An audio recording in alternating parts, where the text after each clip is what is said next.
Now it came to pass on a certain day that he went into a ship with his disciples, and he said unto them, let us go over unto the other side of the lake. And they launched forth.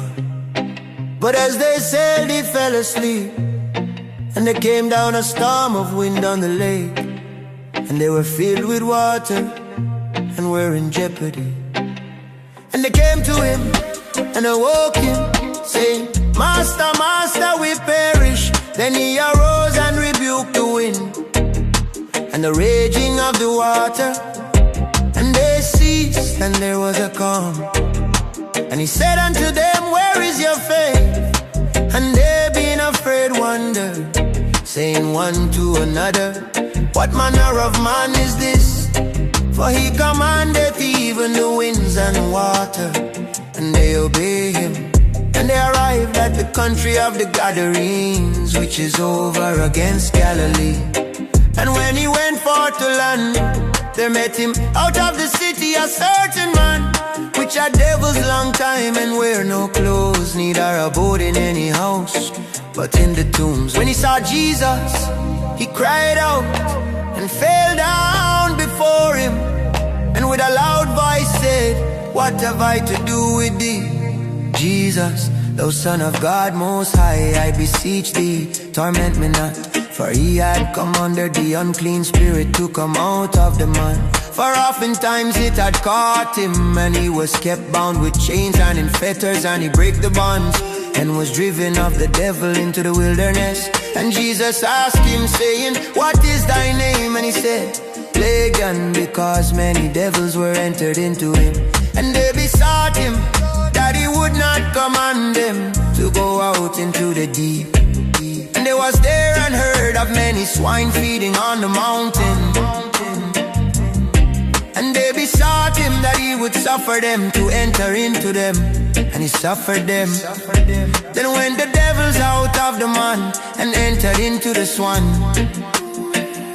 And the herd ran violently down a steep place into the lake, and were choked. When they that fed them saw what was done, they fled and went and told it in the city and in the country. Then they went out to see what was done, and came to Jesus and found a man, out of whom the devils were departed, sitting at the feet of Jesus, clothed and in his right mind. And they were afraid. They also it saw, it told them by what means he that was possessed of the devils was healed. Then the whole multitude of the country of the Gadarenes round about besought him to depart from them, for they were taken with great fear. And he went up into the ship and returned back again. Now the man out of whom the devils were departed besought him that he might be with him. But Jesus sent him away, saying, return to thine own house, and shew how great things God hath done unto thee. And he went his way and published throughout the whole city how great things Jesus had done unto him. And it came to pass that when Jesus was returned, the people gladly received him, for they were all waiting for him. And behold, there came a man named Jairus, and he was a ruler of the synagogue. And he fell down at Jesus' feet and besought him that he would come into his house.